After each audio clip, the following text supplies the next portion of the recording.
Tudo certo, senhor? Tudo? Tudo. Todo mundo preso. Não temos outra opção por enquanto. Mas hoje eu trabalhei, fui tirar os pontos de uns pacientes. Tem bastante gente andando na rua, pelo que eu vi. Então, olá pessoal.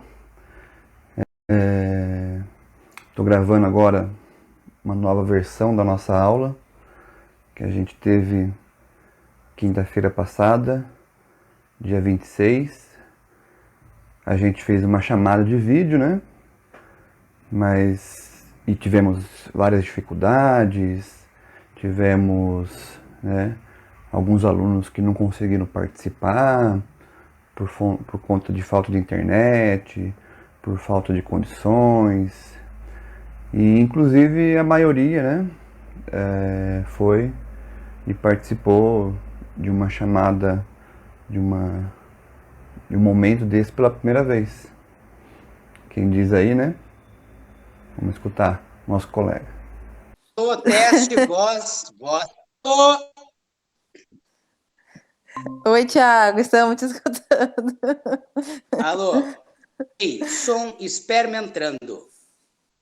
Eu nunca tinha mexido nesse negócio aqui. Agora tá certo. Outra dificuldade também que a gente teve, que aí foi eu caí numa fake news, né? Uma fake news que rodou que o Hangout tinha liberado a participação de mais de 250 pessoas por chamada. E aí eu me animei e tal, a gente foi lá, foi fazer, né? E aí a hora que chegou em 10 pessoas já não cabia mais ninguém. Aí tivemos que fazer várias coisas, né? Improvisou lá um outro aplicativo. Deu certo, mas alguns também tiveram dificuldade, né, Carlos? Então, na verdade, eu não conseguia, porque não quis entrar no app. Tava escrito lá que ia chamar a sala tá cheia. É o Carlos, que eu perguntei se ele conseguiu entrar. Bom, então o momento foi para a gente debater a nossa TDE 2, que foi a TDE de aprofundamento, né? A entrega havia sido dia 19, aí eu já tinha lido, retornado pro pessoal, né, com as minhas considerações.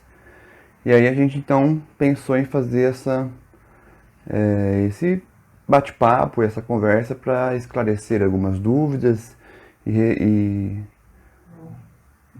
acertar um pouco mais o conteúdo, né? Então a atividade era a leitura da página 58 a 65 e da página 132 a 140 do livro do Neto, né? E assistir 2 vídeos do Klaus, um ele falando das forças produtivas e o outro das relações sociais de produção. E responder algumas questões que estavam lá elencadas, né?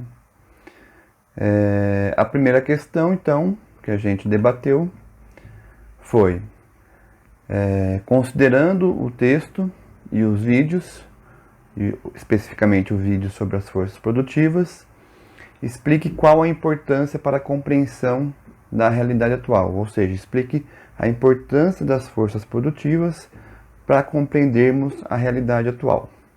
Tá? Bom, a maioria dos grupos, e isso eu achei importante e, né, interessante, explicou um pouco o conceito de força produtiva, né, que a gente tinha lá na página 58, como vocês estão vendo aí, né? Então, o item começa aí, né? Forças produtivas, relações de produção e modo de produção. E aí, o Neto e o Braz, eles fazem aqui, né, uma explicação do que são essas forças produtivas. Então, a produção de bens, qualquer que seja ele, realiza através do processo de trabalho. E aí, nesse processo de trabalho, envolve 3 componentes. Os meios de trabalho, tudo aquilo que o homem usa para trabalhar, que são as ferramentas. Os objetos de trabalho, que são as matérias naturais, né, ou já modificadas pela ação do homem, né, que são as matérias-primas. E a força de trabalho, né, que é a energia humana utilizada valendo-se dos meios do processo de trabalho, dos meios de trabalho, para transformar os objetos de trabalho em bens úteis, né? Então, o conjunto desses elementos designa por forças produtivas, tá? Então, essa aqui é a definição de força produtiva que o autor traz, que era o que era para ser entendido inicialmente, tá certo? Vamos ver aqui, então. Uma coisa interessante aqui, nesse trecho aqui, ó, a capacidade dos homens operarem os meios de produção é a mais preciosa das forças produtivas. Afinal, os homens, que através do acúmulo de gerações, aperfeiçoam e inventam instrumentos de trabalho, descobrem novos objetos de trabalho, adquirem habilidades e conhecimento. Tá? Então, isso é a característica que a gente chama do desenvolvimento das forças produtivas. Então, o homem vai acumulando através de gerações, vai se aperfeiçoando, inventando novas formas de relacionar e de se relacionar com a natureza, e isso vai tendo um desenvolvimento das forças produtivas, tá certo? Esse desenvolvimento e esse acúmulo, ele é tão curioso que a gente teve lá na nossa chamada, né? 2 momentos bem interessantes em que o nível de desenvolvimento das forças produtivas foi tamanho assim, né? Que teve a presença divina, e em contrapartida também tivemos ali uma situação de uma pessoa longe, distante, meio na área rural, né? Vamos dar uma olhada nisso? Aí, tô arrumando o bagulho. Ah, malandro, aí sim, hein? Estamos escutando, hein? Agora tô te vendo aqui, agora Francisco. sim. Ó, tem uma luz em mim, ó. Tá me ouvindo? Parece Deus. A internet é rural, viu? É a rádio, eu tô num sítio. Bom, depois desse momento aí, né? A gente tem que agora então explicar qual que é a importância das forças produtivas para entender a nossa realidade. No texto, a gente vai encontrar uma resposta simples e objetiva, tá? Que é a continuação aí da leitura, né? Na força de trabalho, o caráter histórico das forças produtivas revela-se de maneira privilegiada o crescimento da produtividade do trabalho, tá? Então esse é o ponto em que a gente tem que se centrar para entender exatamente por que as forças produtivas, e entendê-las é importante para a nossa atualidade e para entender as relações, tá certo? Que é a produtividade do trabalho, né? Aí o Neto continua ali, né? Isto é, a obtenção de um produto maior com o emprego da mesma magnitude de trabalho. Então, se a gente pegar, por exemplo, a pessoa uma máquina produzia uma caneta, né? Vamos supor que mexia lá um mecanismo, uma caneta, certo? Então você tinha um dispêndio de trabalho e uma produção de uma caneta, certo? Com o desenvolvimento das forças produtivas, com os instrumentos e a tecnologia, com a própria força de trabalho desenvolvendo essa máquina, o que ocorre? Com o mesmo movimento, ou seja, com a mesma magnitude de trabalho, que é o que está ali, você produz agora 2 canetas. Então você puxa uma alavanca e saem 2 canetas. Lógico que é um exemplo bem simplificado, bem tosco até, né? Mas ele ajuda a gente a entender um pouco como é que é esse mecanismo na realidade. Então, a produtividade seria o elemento-chave para entender a realidade a partir do conceito de forças produtivas. Professor, O que foi, Kelly? você tá me ouvindo? Acho que agora eu tirei o foninho aqui. Então, eu confesso que para mim não ficou claro ainda essa questão da relação produtiva para entender, tipo, para gente. Um efeito que fica mais fácil de enxergar na realidade é quando a gente juntar as forças produtivas com as relações sociais de produção. Mas isso eu vou explicar lá no final, né, porque é a terceira questão. Inclusive eu vou fazer um bônus aí, né, no vídeo, explicando umas outras coisinhas que inclusive eu iria explicar em sala, com certeza. Como aqui não tem lousa, eu vou improvisar um outro esquema aqui. E aí vou tentar fazer essa explicação. Posso passar para a próxima, então? Pode ir para a próxima, mas qual seria a resposta correta? Assim, você falou assim que não desconta ponto, todo mundo tentou evoluir. Mas qual seria a resposta correta? Se tivesse uma questão hoje que eu fosse responder ela sozinha, qual seria a resposta correta?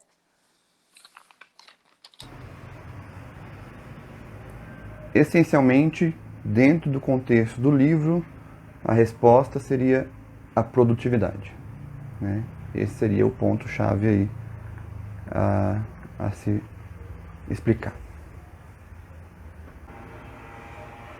Bom, a segunda questão que estava lá na TDE era a seguinte questão. Então, Neto e Braz afirmam, né, que as relações de distribuição são determinadas pelas relações de produção. Você concorda com essa afirmação? E explique por quê. Tá? Então vamos pegar a página 64 aqui, né? Vamos dar uma olhada. Então o que ele fala aqui, né? Ó, que quando se examina com cuidado a relação entre a produção e a distribuição, verifica-se que a repartição do produto social global está conectada ao regime de propriedade dos meios de produção fundamentais. Tá? Então aqui ele já explica e demonstra que tem relação. Tá certo? Por quê? Que se a gente pensar nas relações de produção, o que são as relações de produção? É exatamente onde está localizado os meios de produção fundamentais. É o regime de propriedade. Certo? Então, nós temos aí um regime de propriedade que diferencia e separa proprietários dos meios de produção e não proprietários. E o produto social que se produz a partir deste regime vai ser distribuído conforme esses sujeitos se localizam, né? Então ele vai dar um exemplo aqui. Vamos continuar lendo. Se essa propriedade é coletiva, a repartição tende a ser igualitária, que foi o que ocorreu na comunidade primitiva. Se a propriedade é privada, tende a ser profundamente desigual, como nos modos de produção que se sucederam na comunidade primitiva. Então, o exame referido assim comprova que as relações de distribuição são determinadas pelas relações de produção. Tá? Uma questão bem tranquila, né? Não teve nenhuma grande dúvida. Então, né, essa aqui seria a resposta e as ponderações que devem ser feitas, né? Que é exatamente o quê? Uma, a partir de onde você está na produção, é isso que vai determinar o que você vai receber como produto social. Beleza? Vamos para a próxima. A questão 3, vamos ler. Considerando os conteúdos, sobretudo das páginas 132 a 140, faça uma reflexão sobre como as forças produtivas e as relações sociais de produção estão relacionadas à questão social. Bom, aí a gente já começa a entrar num terreno mais aprofundado, porque começa a conectar vários conteúdos, forças produtivas, relações sociais de produção e questão social, né? E essa conexão é importante de maneira bem significativa para o serviço social, porque nós estamos falando de questão social. Então, mas é um pouco mais complexo, né? Embora lá na aula a gente já estava talvez mais um pouco avançado, não teve tantas dúvidas, mas eu acredito que surgirão, né? Então vamos pensar aqui um pouco dentro do texto do Neto e do Brás. Então lá na página 133, como vocês podem observar aí, né? Vamos ver ali, né? Como vimos, com a acumulação de capital, eleva-se a composição orgânica. A proporção entre C torna-se muito maior que a de V. Esse conteúdo aqui vocês ainda não se aproximaram, né? A gente está dando uma adiantada nele, né? Mas só para vocês terem esse conhecimento, o C é o capital constante e o V é o capital variável, tá? E aí continuando.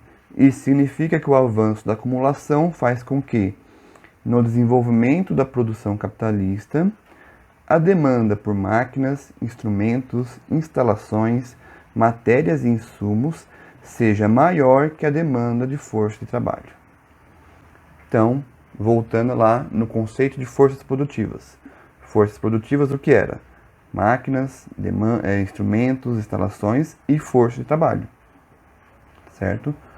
Bom, dentro desse contexto, né, o que nós temos o quê? Com o desenvolvimento do capitalismo, ou seja, com a sua acumulação, conforme ele já fala ali no início, nós temos uma demanda maior por C, que é capital constante, que é máquinas, instrumentos, instalações e matérias-primas. Então, na medida que o capital acumula, cresce, aumenta, ele demanda, o capital aumenta, acumula, ele demanda, ou seja, ele necessita mais de máquinas, instrumentos, instalações e matérias-primas e insumos. E, né, menor demanda por força de trabalho. Então vejam, isso é um componente importantíssimo para a gente entender questão social. Porque cada vez mais o capital necessita de máquinas e cada vez mais necessita menos de força de trabalho. Então é um processo que vai eliminando postos de trabalho, vai eliminando a necessidade de trabalhadores, vai estendendo a diferença entre trabalhadores mais remunerados e menos remunerados, né, aqueles mais qualificados e os menos qualificados. Então isso é um processo essencial, porque daí vai se desdobrar desemprego, de desemprego vai desdobrar violência, da violência vai desdobrar, ou também ainda do desemprego, né? Vai desdobrar questão de marginalidade, porque precisa sobreviver, então a pessoa sobrevive como? Ela vai encontrar talvez o tráfico como alternativa, ou até mesmo furtos e roubo, enfim, uma série de possibilidades aí que vão acirrar e vão intensificar a questão social. Então, na compreensão da questão social, esse entendimento é essencial, gente. Por quê? E aí a gente pensando lá na primeira questão, né? Qual é a característica principal das forças produtivas? Não é a produtividade? Então, cada vez mais se produz mercadorias em excesso, mas também produz pobreza em excesso, produz uma série de problemas sociais em excesso. E essas duas coisas, ela em tese, teriam que se anular.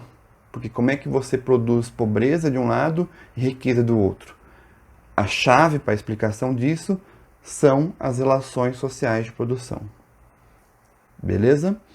Vamos então falar um pouco dos quadradinhos.